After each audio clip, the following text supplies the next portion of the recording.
Well, 5 months out from what could be the first anniversary of the Israel-Hamas war, 83% of Gaza's population is displaced. More than 1.7 million people still without adequate shelter. California's Shelter Box organization has already been working in the area 4 months and is trying to step up its response.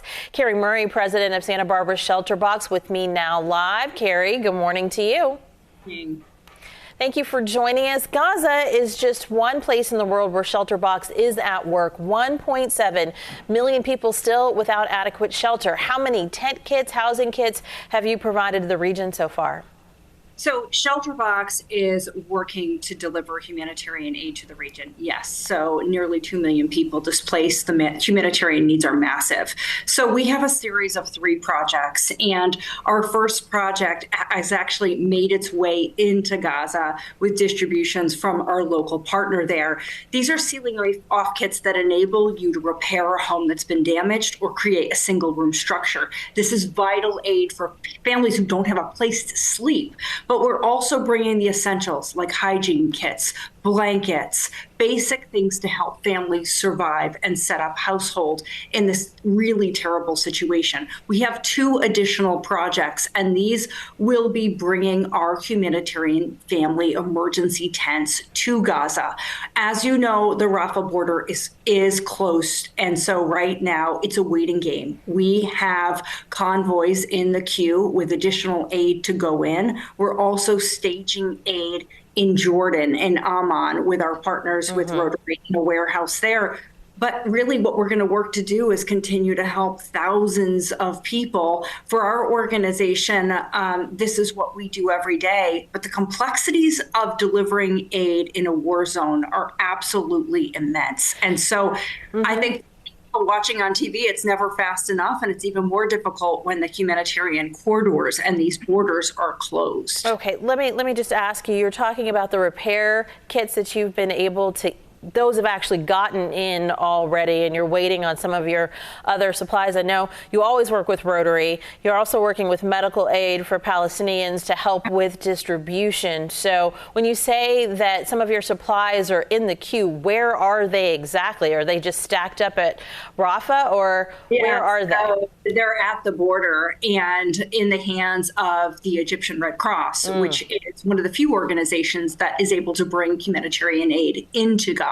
Okay. And so, yes, we have some aid, but we have a lot more aid that's waiting to get in, and as do so many organizations. So we're looking at potential border crossing coming from Jordan, and obviously hopeful that the Rafah border will open again for our organization, and so many that are waiting.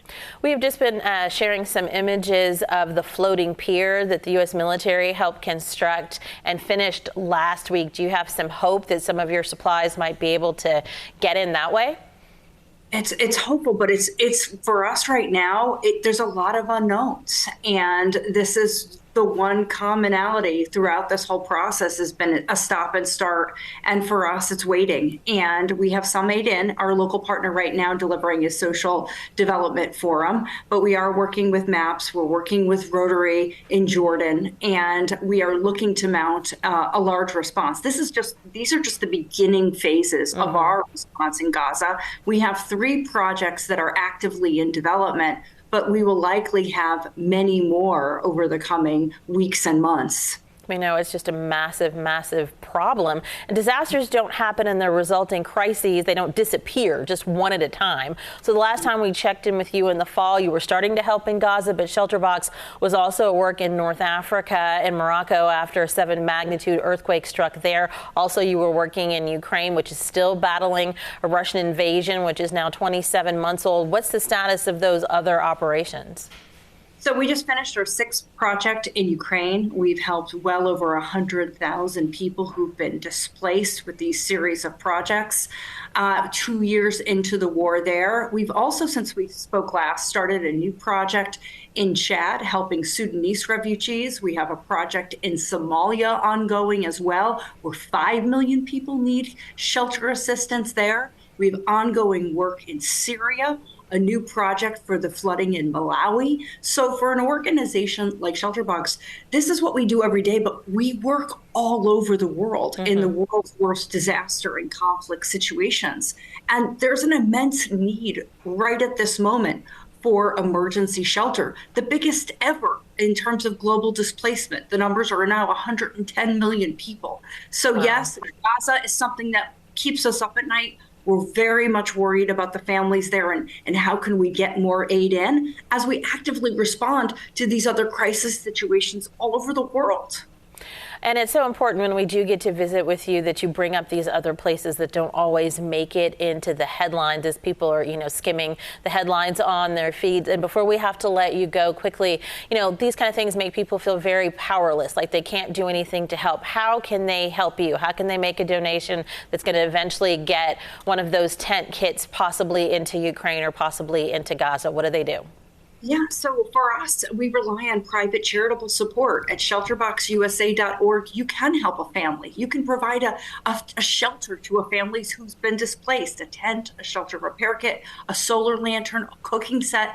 These are a lifeline to families who've lost everything. And many of these families are continually displaced. We know this in Gaza. So a lot of our aid is meant to be on the move, and people can transport it as they go, but people can make a difference, whether it's volunteering or a charitable donation at shelterboxusa.org. And you're right, we can definitely use the support. It's, most of these things aren't in the headlines. You're not reading about Chad. You're not reading about the work in Somalia. You're not reading about Malawi. And so this is vital for the work that we do every day. That's truly life-saving. Thank you so much for coming in to share about the mission of your company and all the places that you are touching around the world. We know that you are headed off to Jordan at the end of this week to check on some of the operations in person. Thank you very much for your time. Thank you.